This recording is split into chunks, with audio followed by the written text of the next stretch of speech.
نزلۃ المجالس میں ہے کہ سیدنا عیسیٰ روح اللہ علیہ نبینا علیہ الصلوۃ والسلام ایک دفعہ تشریف لیے جا رہے تھے، آپ نے جگمگاتا نورانی پہاڑ دیکھا جس سے نور جو ہے وہ جھلک رہا تھا۔ جناب عیسیٰ علیہ السلام نے اللہ کی بارگاہ میں عرض کی، مولا اس پہاڑ کو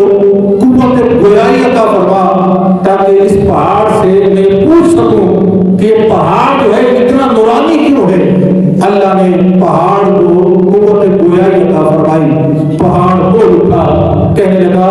اے اللہ کے نبی آپ کیا چاہتے ہیں، میں آپ کی بارگاہ میں کیا عرض کروں؟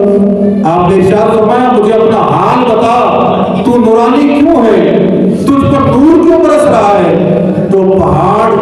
کہنے لگا کہ اے اللہ کے پیارے نبی علیہ السلام، میرے اندر ایک اللہ کا مقرب بندہ ہے جو اللہ کی عبادت میں مصروف ہے، جو اللہ کی عبادت کے اندر مصروف ہے۔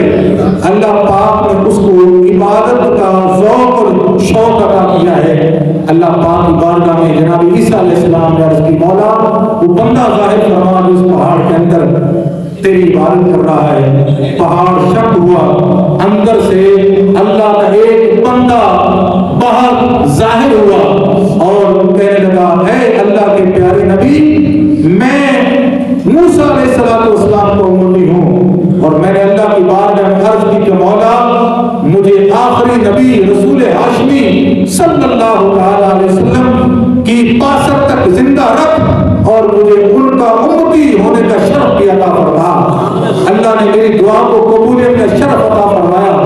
اور یوں میں اس پہاڑ کے اندر جو ہے اللہ کی عبادت میں مصروف ہوں۔ رب تبارک و تعالیٰ چاہے گا تو مجھے اپنے محبوب رسول عظیم صلی اللہ علیہ وسلم کی پاسر تک یوں ہی زندہ رکھے گا اور مجھے ان کا امتی ہونے کا شرف بھی ملے گا۔ حضرت عیسیٰ علیہ السلام بڑے حیران ہوئے اور اللہ کی بارگاہ میں عرض کی کہ مولا یہ جو بندہ ہے جو اتنے عرصے سے عبادت کر رہا ہے اور اس کی عبادت کے فیضان سے پہاڑ بھی جو منور ہو گیا ہے، مولا اس سے بڑا بھی کوئی عزت والا ہوگا، اس سے زیادہ بھی کوئی مکرم ہوگا؟ تو جناب عیسیٰ علیہ السلام کو اللہ پاک کی طرف سے پیغام ملا۔ میرے رب نے فرمایا اے میرے پیارے عیسیٰ، تو اس بندے کو عزت والا مکرم والا سمجھ رہا ہے، واقعی عزت والا ہے، یہ مکرم ہے، لیکن یاد رکھنا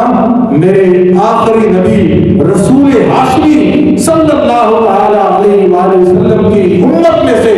جو کوئی رجب کے مہینے کا روزہ رکھے گا وہ اس سے